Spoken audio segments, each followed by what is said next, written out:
Diwata, malaki na daw ang pinagbago ng kanyang ugali mula nang umangat siya sa buhay. Mula nang pumatok sa masa ang kanyang Paris Overload ay dinumog at dinagsa na siya ng iba't ibang uri ng customer. At dahil nga viral ang kanyang Paris Overload ay dinagsa na rin siya ng iba't ibang klaseng mga vlogger. At dahil dyan ay lalong mas pumatok ang kanyang Paris Overload. At pagkalipas na ng maraming linggo, dito ay dumagsa na nga ang mga sikat na mga vlogger. Meron pa nga mga vlogger na mga mayayaman at nagbibigay sa kanya ng mga donation pangdagdag sa kanyang negosyo. At mula noon ay lalong mas sumikat at nakilala itong si Diwata.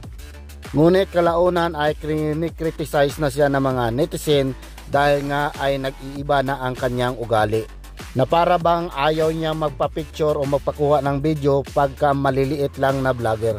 Samantala, pag sikat na vlogger ang didikit sa kanya ay nagpapa-interview pa siya at tudong ngiti hanggang tinga.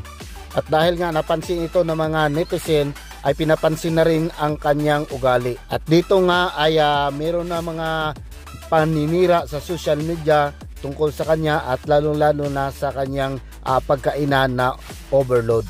Sa sobrang dami ng mga nag-criticize sa kanya, meron pa rin namang naniniwala sa kanya, lalong-lalo na ang kanyang mga solid supporter.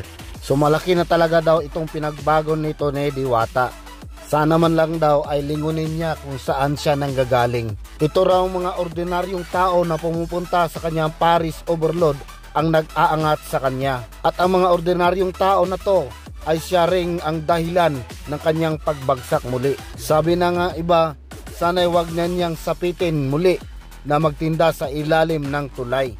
At sana'y pahalagahan niya ang mga tao, lalong-lalo na ang mga ordinaryong tao na pumupunta sa kanyang Paris Overload, hindi lamang para matikman ang kanyang putahe, kundi masilayan ang kanilang iniidolo at hinanhangaan na tao. Sabi nga nila, ang hindi marunong lumingon sa pinanggalingan ay hindi makakarating sa kanyang paruroonan.